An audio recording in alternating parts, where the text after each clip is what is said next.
Continue our discussion about Guilford Rotary's annual Frosty 5K road race and health walk. But what we've done this year is we've brought in a couple of experts to give us a different perspective on the information that we think is important to our viewers at home and the people that participate in this race or any race for that matter. Now, Julie Francis, who is the owner of Sound Runner, and Sound Runner is a store that I guess caters to people that are involved in this type of activity. And you have stores in Brantford, Madison, and Old Saybrook. Yes. Well, that's great. How's business?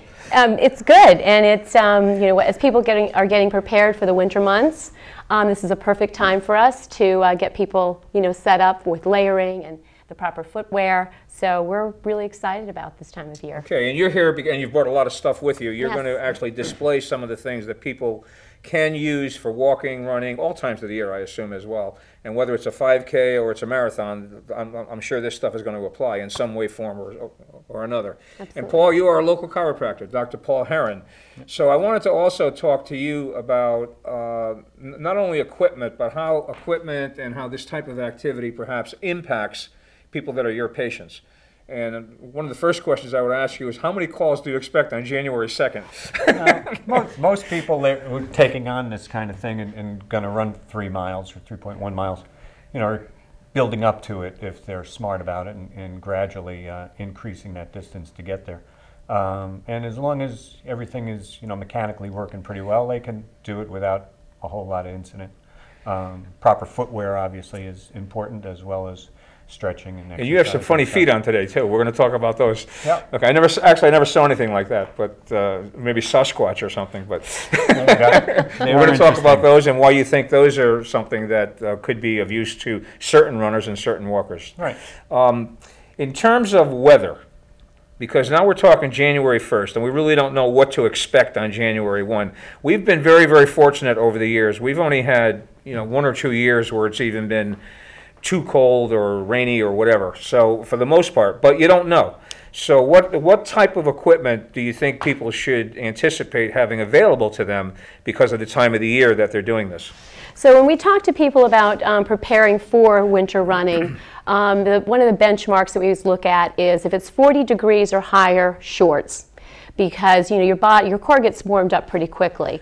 But, you know, it varies obviously between individuals. So the other thing we talk about is making sure that you're not wearing cotton. Although we all love cotton, cotton holds moisture to your body. So when you get cold, you know, the moisture absorbs and it stays on your body, and you can get chilled. So what's the alternative to cotton? So the alternative to cotton is a layering piece. It's a synthetic fabric. We have, you know, lots of different options, and Steve Dudley told me he liked that pink color. It would look good with his coloring for sure. So what you're looking for is you want something that has a synthetic fabric that's moving the moisture off your body. So what happens is what happens to the moisture? Where does it go? So the moisture goes to the surface of the fabric and it moves off your body. Oh, it does. Okay. The other thing that we talk about is making sure that that people understand that what makes you cold when you're out there running is the wind, and especially going down to the point, you know, to the docks, it gets a little windy down there. So what we also suggest is that they wear something that has a windbreaker quantity to it, because that actually prevents the wind for penetrating your body. So you've got this great layering system. You've got, you know, a close to body synthetic piece, and then you have a windbreaker, so you're nice and warm, you know, nice and comfortable as you're running. And then of course, you know, you take that to the rest of your body. If it is under 40 degrees, you know, you want to wear tights. And there are lots of different kinds of tights to suit all kinds of needs. You know, we have this type, which I have here, which is has a windproof quality, just like the jacket. So you can wear your shorts that you wear in the summertime under that, and then just put this shell over. Keeps you nice and warm and keeps the elements off.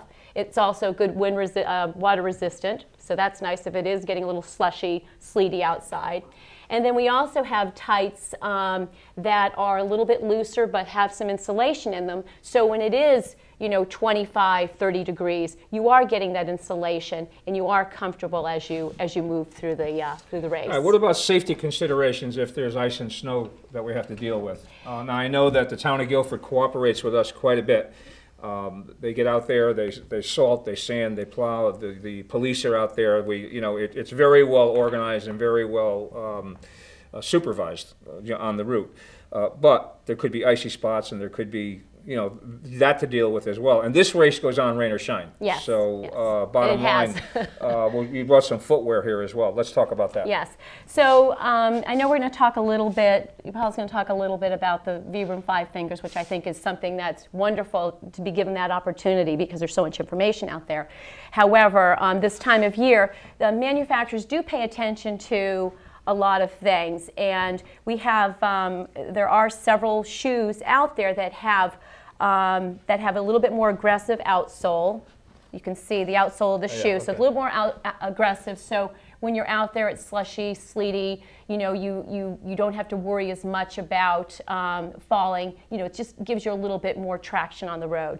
The other thing that this particular shoe has is it has a lining in it, a Gore-Tex lining, which helps prevent your feet from getting wet.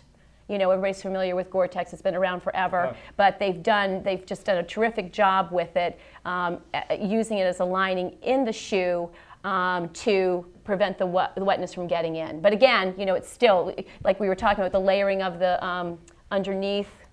Yeah, let's get this. Yeah, it's trying, you guys can see that. Yeah. But we were talking about the layering of the close to skin, the synthetic fabrics against your body. Same thing with footwear too. You always want to make your feet sweat a lot, more than you realize.